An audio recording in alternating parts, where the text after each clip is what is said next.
حضرت ماقل بن یسار رضی اللہ تعالیٰ عنہ کی بیٹی کو ان کے داماد نے طلاق دے دی. غصہ آیا, طلاق دے دی. اس زمانے میں طلاق اتنی مشکل چیز بھی نہیں تھی جتنی آج ہمارے یہاں مشکل ہو گئی. بھائی ٹھیک ہے, میاں بیوی میں نہیں بن رہی ہے, طلاق ہو گئی. اب ایسا نہیں کہ جس کو طلاق ہوگی اس سے کوئی نکاح نہیں کرے. ہمارے یہاں تو اگر کسی لڑکی کو طلاق ہو جائے تو صاحب ساری دنیا ہی کہے گی اس کی کوئی غلطی ہوگی, لڑکی ہی کے اندر کوئی خامی ہوگی, اس کو طلاق ملی ہے. طلاق شدہ عورت کی شادی کسی کنوارے سے نہیں ہو سکتی. اس کی شادی ہوگی کسی بڈھے سے ہوگی, اس کی شادی ہوگی کسی 4-5 بچوں کے باپ سے ہوگی. یہی ہے نا. ہمارے یہاں طلاق کو ایک گالی بنا دیا گیا. صحابہ کے دور میں ایسا نہیں ہوتا تھا, اور آج بھی آپ عرب ممالک میں چلے جائیں وہاں طلاق بھی ہوتی ہے, ایک سے زیادہ شادیاں بھی ہوتی ہیں, کوئی مسئلہ نہیں. حضرت ماقل بن یسار صحابی رسول ہیں, ان کی بیٹی کو داماد نے طلاق دے دیا. بیٹی آ گئی, داماد کو احساس ہوا کہ میں نے طلاق دے کے غلط کیا.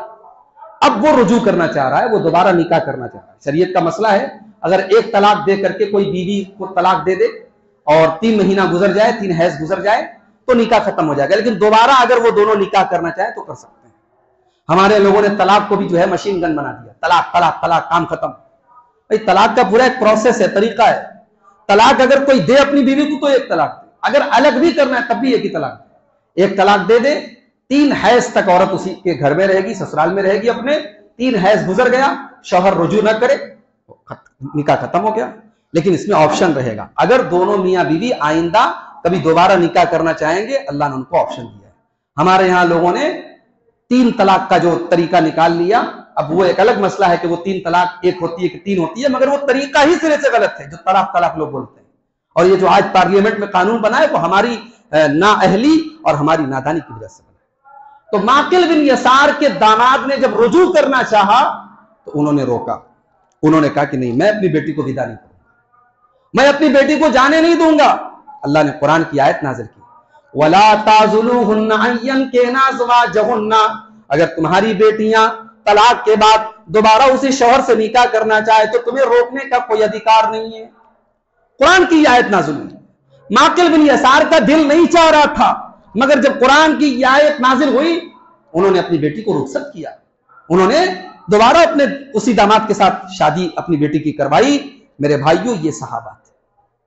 حضرت ابوبکر صدیق رضی اللہ تعالیٰ عنہ اما عائشہ کے باپ ہیں, اور اما عائشہ رضی اللہ تعالیٰ عنہ کے اوپر جب منافقوں نے جھوٹا الزام لگایا, ان کے اوپر زنا کی تہمت لگائی, اور ان تہمت لگانے والوں میں 3 صحابہ بھی شامل تھے.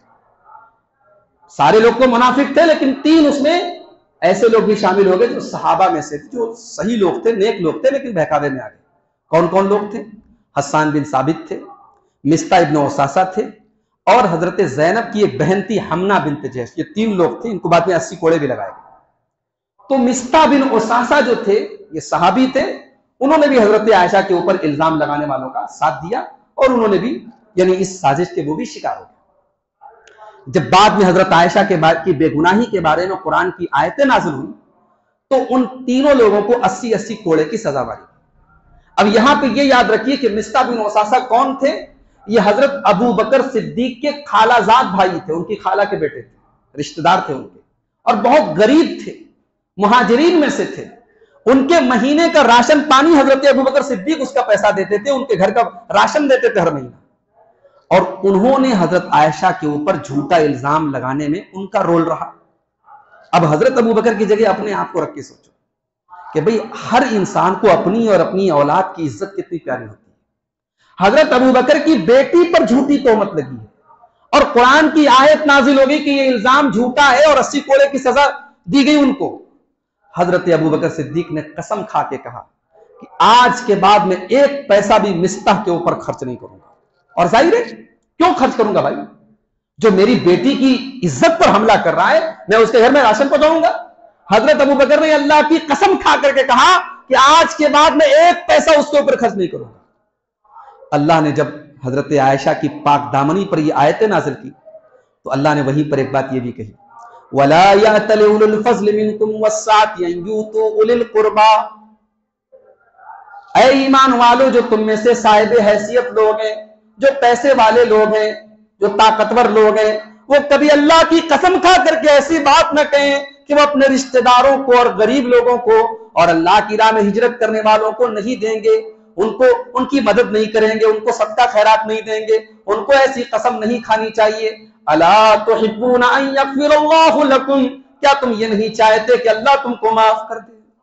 اللہ اکبر، کیا تم نہیں چاہتے کہ اللہ تم کو معاف کر دے؟ تم اگر اللہ کی معافی چاہتے ہو تو ایسی کوئی قسم مت کھاؤ اور تم غریبوں کی مدد کرتے رہو۔ جب یہ آیت نازل ہوئی، حضرت ابوبکر صدیق رضی اللہ تعالیٰ عنہ رونے لگے اور کہنے لگے کہ بلا واللہ، اے اللہ ہم تو یہی چاہتے ہیں کہ تو ہمیں معاف کر دے، تو ہمیں بخش دے۔ اور اس کے بعد انہوں نے اپنی قسم کو توڑا، اپنی قسم کا کفارہ ادا کیا، اور جیسے پہلے وہ راشن پانی پہنچاتے تھے حضرت مصطح ابن اساسہ کے گھر، ویسے ہی پھر ان کو راشن پانی دے دیا۔ یہ صحابہ تھے، اپنے ایموشنز، اپنے جذبات، اپنی خواہشات سب کو قرآن و حدیث کے انڈر میں کر لینا، یہ منہج سلف ہے میرے بھائی۔ اپنی خواہشات کو قرآن و حدیث کے مطابق ڈھال لو، اپنے ایموشنز اور اپنے جذبات کو قرآن و حدیث کے مطابق ڈھال لو، یہ ہے سلف کا منہج۔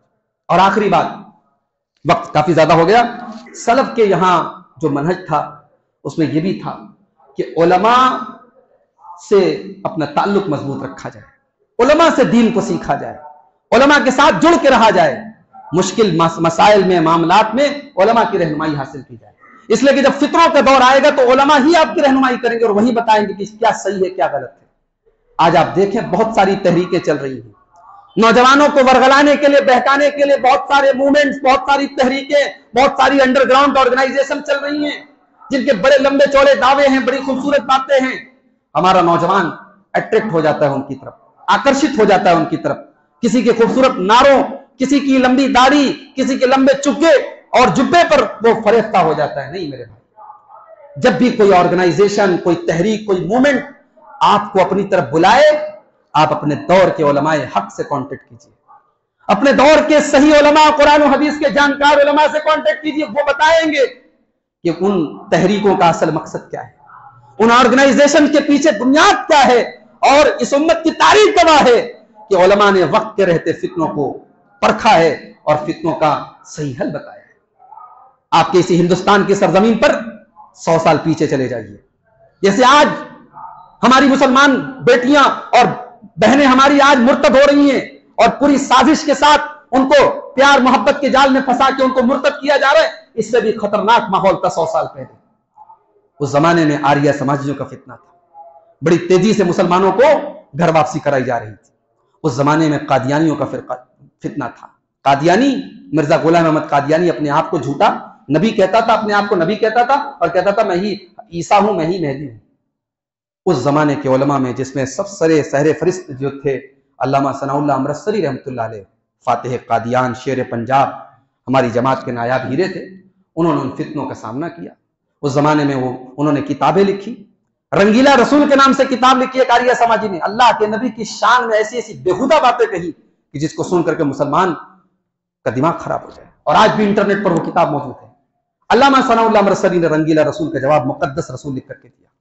اسی طریقے سے جتنے فتنے اس دور میں پیدا ہوئے، علامہ ثناء اللہ امرتسری نے تمام فتنوں کا جواب دیا، اور آج بھی علماء حق موجود ہے اور جو اس دور کے فتنے ہیں اس سے آپ کو آگاہ کرتے ہیں۔ تو منہج سلف کا یہ بڑا بنیادی پارٹ ہے کہ آپ علماء حق سے جڑ کر کے رہیں، آپ اپنی فکر اور اپنی سوچ اور اپنے نظریات کو آزاد نہ چھوڑیں، جہاں جو دعوت دے اور جو نعرہ آپ کو بلائے آپ اس کی طرف چلے جائیں۔ تو یہ چند باتیں تھی منہج سلف کے موضوع پر، بڑا وسیع موضوع ہے، خطبہ جمعہ کے حساب سے اگر دیکھا جائے تو ناکافی موضوع ہے۔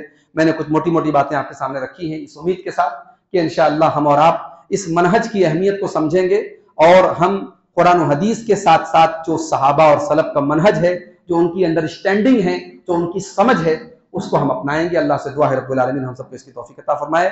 رب العالمین ہمیں بدعت و خرافات سے، شرک سے، بری رسموں سے اللہ ہم سب کو محفوظ رکھے۔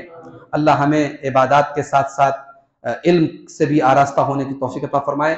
جو لوگ ہمیں بیمار ہیں اللہ ان کو شفاء کامل عاجل عطا فرمائے، جو روزی روٹی سے پریشان ہیں اللہ ان کے کاروبار میں برکت نصیب فرمائے، اللہ ہمارے نیتوں میں اخلاص پیدا فرمائے، اللہ ریاکاری اور دکھاوے سے ہم سب کو بچائے۔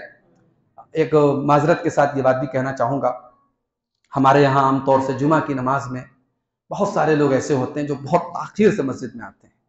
آپ نے سنا بھی ہوگا، اللہ کے رسول کی صحیح حدیث ہے کہ جمعہ کے دن خطبے کے جتنا پہلے جو آئے گا اس کو اتنا زیادہ ثواب ملے گا، جو بہت پہلے آئے گا اس کو اونٹ کا ثواب ملے گا، جو اس کے بعد آئے گا اس کو اللہ کی راہ میں گائے دینے کا ثواب ملے گا، جو اس کے بعد آئے گا اس کو دمبا دینے کا ثواب ملے گا۔ اسی طریقے سے پوری ایک ترتیب ہے، آرڈر ہے۔ ہمارے ہم دیکھتے ہیں کہ ایک بڑی تعداد ایسی ہوتی ہے کہ اگر 12 بجے خطبہ اسٹارٹ ہو رہا ہے تو وہ 12:30 بجے مسجد میں انٹر کرتے ہیں۔ یہ نامناسب بات ہے میرے بھائی، یہ بالکل نامناسب بات ہے۔ اگر آپ کی زندگی میں اگر آپ ہفتے میں آدھا گھنٹہ اور 40 منٹ کا وقت بھی نہیں نکال سکتے تو پھر کس بات کا ایمان کا دعویٰ ہے میرے بھائی؟ اگر ہمارے لیے دنیا کا وقت اتنا قیمتی ہے کہ ہم اللہ کے گھر کے لیے، اللہ کی عبادت کے لیے، جمعہ کی نماز کے لیے اور امام کے خطبے کے لیے ہم 40 منٹ 50 منٹ نہیں دے سکتے تو پھر ایسی زندگی کس کام کی ہے میرے بھائی؟ تو ہم اور آپ کوشش کریں جمعہ کے دن ہم خطبے کے پہلے مسجد میں انٹر ہو جائیں، جو صحیح طریقہ ہے، اور پہلے ہم جتنا پہلے بھی آ جائیں، 2 رکعت کر کے ہم جتنی نفل نمازیں چاہے پڑھ سکتے ہیں اس کا انشاءاللہ ہمیں ثواب ملے گا۔ اللہ تعالیٰ اس چیز پر ہم سب کو عمل کرنے کی توفیق عطا فرمائے، آمین۔ وآخر دعوانا الحمدللہ۔